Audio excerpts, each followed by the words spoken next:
আসসালামু আলাইকুম এভরিওয়ান। আজকের ভিডিওতে তৈরি করে দেখাবো মাটন বিরিয়ানি। আর এই জন্য আমি এখানে 1 কেজি খাসির মাংস নিয়েছি আর পোলাওয়ের চালটাকে ভালো করে ধুয়ে নিয়েছি। এখানে কিছু শুকনা মশলা নিয়েছি, মশলার গুঁড়া, কিশমিশ, বাদাম, কাঁচামরিচ। এখন আমি মাংসটাকে আগে রান্না করে নিব। আর এই জন্য একটা প্যানে তেল দিব, দিয়ে কিছুটা পেঁয়াজ ভেজে নিব।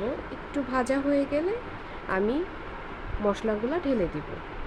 আর এখন একটু নেড়ে এক এক করে আমি বাটা মশলাগুলো আদা, রসুন, বাদাম বাটা, জিরা বাটা এগুলো সব দিয়ে দিব। এরপর আমি একটু পানি মিশিয়ে মশলাটা নেড়ে নিব। তারপর ধনিয়া গুঁড়া এবং মরিচের গুঁড়া দিয়ে মশলাটাকে ভালো করে কষিয়ে নিব। আমার মশলাটা এই তো কষানো হয়ে গেছে। আমি এখন মাংসটাকে ঢেলে দিব। ঢেলে ভালোভাবে মশলাটার সাথে নেড়ে মিক্স করে নিব।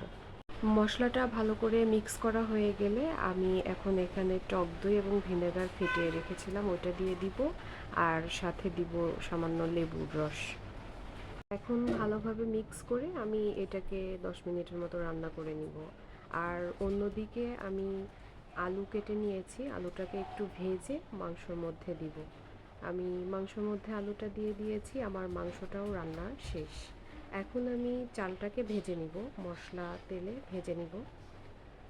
এখানে আমি 1 কেজি খাসির মাংসর জন্য আধা কেজি পোলাওয়ের চাউল নিয়েছি। আর এটাকে আমি এখন ভালো করে ভেজে নিব। আর পরিমাপ করে আমি পানি গরম করে রেখেছিলাম, চাল ভাজার শেষে আমি পানিটা ঢেলে দিব। আর এখন আমি যে মাংসটা কষিয়ে রেখেছিলাম সেই রান্না মাংসটা আমি এর মধ্যে ঢেলে দিব, দিয়ে কিছুক্ষণ ঢাকনা দিয়ে ঢেকে দিব। ঢাকনা খুলে সামান্য পানি থাকা অবস্থায় আমি এখানে ঘি দিব 2 টেবিল চামচ। আর সাথে দিব পেঁয়াজ বেরেস্তা করে যে রেখেছিলাম সেই বেরেস্তাটা দিয়ে দিব। এখন আমি ঢাকনা দিয়ে ঢাকনার ফুটাটাকে বন্ধ করে দিব, 10-15 মিনিট দমে রেখে দিব। এইদিকে আমি বিরিয়ানির সাথে খাওয়ার জন্য টিকিয়া করে নিব। টিকিয়াতে আমি একটু পেঁয়াজ আর কাঁচামরিচ অ্যাড করে দিয়েছি, এটাকে ভেজে নিব। ভেজে এই তো আমার সব মোটামুটি তৈরি করা কমপ্লিট। আমার বিরিয়ানিটাও এই তো কমপ্লিট হয়ে গেছে, দমে রেখেছিলাম। এটা খুলে দেখি এরকম যেমন সুন্দর সফট সফট আবার ঝরঝরাও হয়েছে।